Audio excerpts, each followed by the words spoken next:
ஓம் ஸ்ரீ குருபியோ நம. ஸ்ரீ மாத்ரே நம. ஸ்ரீ மாத்ரே நம. ஸ்ரீ லலிதா சகஸ்ரநாமம். ஸ்லோகங்கள், பொருள் விளக்கம்.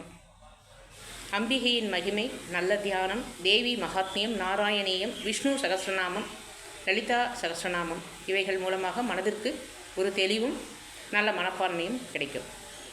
இன்று பார்க்க வேண்டிய ஸ்லோகங்கள்.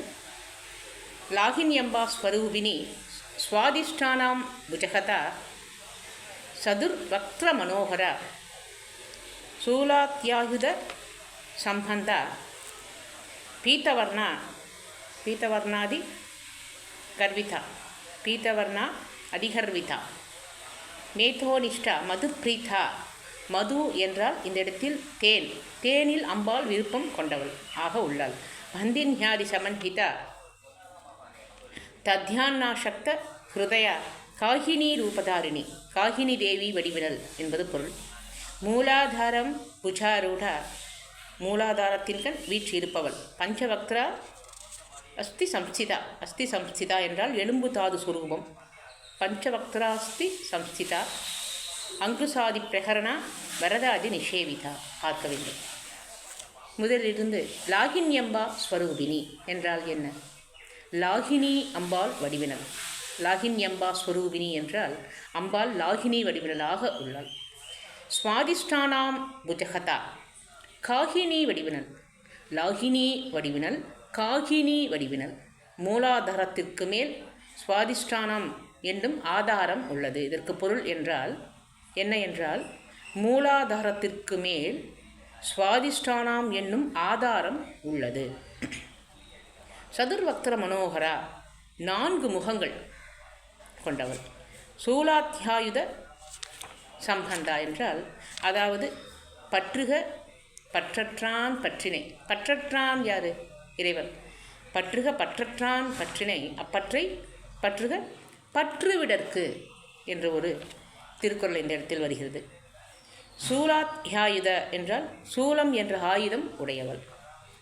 சூலாத்யாயுத சம்பந்தா பீதவர்ணா, மஞ்சள் நிறம், மஞ்சள் நிறம் உடையவள்.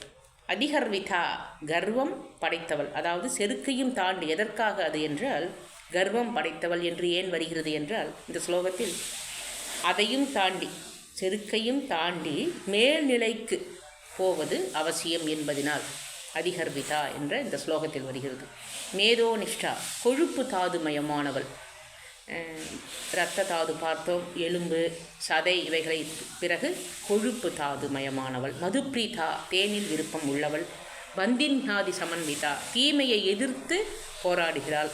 தீமையை எதிர்த்து போராடுகிறாள். தத்யானாசக்த, தத்யானாசக்த, சத்யான்னம் என்றால் தயிர் அன்னம். தயிர் அன்னம், அதில் பிரீத்தி கொண்டவள் அம்பாள். ஹிருதயா, தத்யானாசக்த ஹிருதயா, தயிர் அன்னத்தில் பிரீத்தி உள்ளவள். அம்பிகையின் மகிமைகள் என்று சொல்லி கொண்டு வரும்போது காலம், தேசம், நிமித்தம், வருணம், ஆசிரமம் இவைகள் அடங்கியுள்ளன. காகினி ரூபதாரிணி, காகினி தேவி வடிவினல். காகினி தேவி வடிவினல். மூலாதார அம்புஜாரூட, மூலாதார அம்புஜாரூட, ஆரூட, மூலாதார அம்புஜா ஆரூட, மூலாதாரத்தின் கண் வீற்றிருப்பவள். பஞ்சவக்ஸ்ரா, 5 முகங்கள். பஞ்சம் என்றால் 5, சதுர் என்றால் 4, சதுர் என்றால் 4, பஞ்சம் என்றால் 5.